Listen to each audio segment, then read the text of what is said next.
Good evening, everyone. Today, we'll explore a text by Olavo de Carvalho on communism and crime, where he presents an in-depth and provocative analysis, claiming that communism is inherently violent and criminal. We'll go through each argument step by step and discuss the figures mentioned to ensure a thorough understanding. Olavo begins by discussing the mentality of Brazilian elites, which he calls the bureaucratic estate. A closed circle of power that includes businessmen, politicians, and military figures who, he argues, treat the state as their own property. This group, he explains, creates the illusion of democracy, but in practice excludes conservatism, an ideology prevalent among the people, from universities, newspapers, political parties, and television channels. Olavo compares this structure to the cynicism of Al Capone, suggesting that these powerful elites present themselves as defenders of the law while maintaining control over the country. He then directs his criticism at communism, arguing that this ideology is the greatest enemy of humanity, citing the condemnation of communism by the Catholic Church from Pope Pius IX to Pope Benedict XVI. Olavo references the work of Gustavo Solimao, who compiled an anthology of papal statements on communism, warning of its destructive character. Olavo asserts that this condemnation is not just a doctrinal stance by the Church, but also based on concrete data, as he argues that communism has caused more deaths in peacetime than Nazism, world wars, epidemics, and natural disasters combined.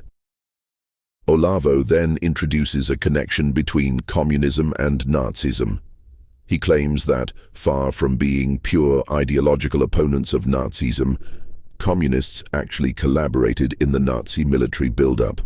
Stalin, the leader of the Soviet Union, allegedly helped Hitler's army in secret, providing resources and military training with the intention of using them against the West. The idea, according to Olavo, was to allow Hitler to conquer the West and then take over Germany and the territories the Nazis had seized. For him, this cooperation shows that communism even used rival ideologies to achieve its aims of domination. Olavo asserts that violence is not a deviation in communism, but rather a core aspect of it.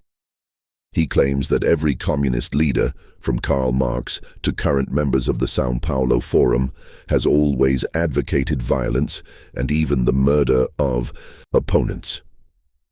According to him, there has never been a communist leader who proposed a peaceful implementation of the ideology. Olavo uses this point to reinforce his argument that communism should be recognized and treated as a crime, just as Nazism is treated. He then delves into the role of the São Paulo Forum, which he sees as the operations base of the communist movement in Latin America. Olavo accuses this organization, founded in part by Luiz Inácio Lula da Silva, former president of Brazil, of coordinating left-wing parties and movements in the region to support communism. Olavo claims that Lula and the Workers' Party, PT, diverted public resources to fund these communist regimes in other countries, such as Angola and Venezuela, where, according to him, this support led to violence and oppression. For Olavo, PT's embezzlement was not merely a case of corruption, but rather a strategy to sustain an international network of authoritarian regimes. Olavo also criticizes Sergio Moro, former judge of the Operation Car Wash Anti-Corruption Task Force and former Minister of Justice, for what he sees as Moro's superficial approach to tackling corruption without addressing the ideological impact behind it.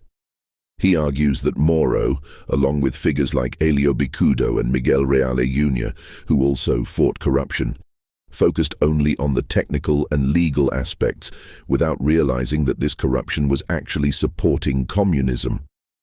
This perspective reflects Olavo's criticism of positivism, an approach that focuses on legal rules without analyzing the larger ideological implications behind the crimes.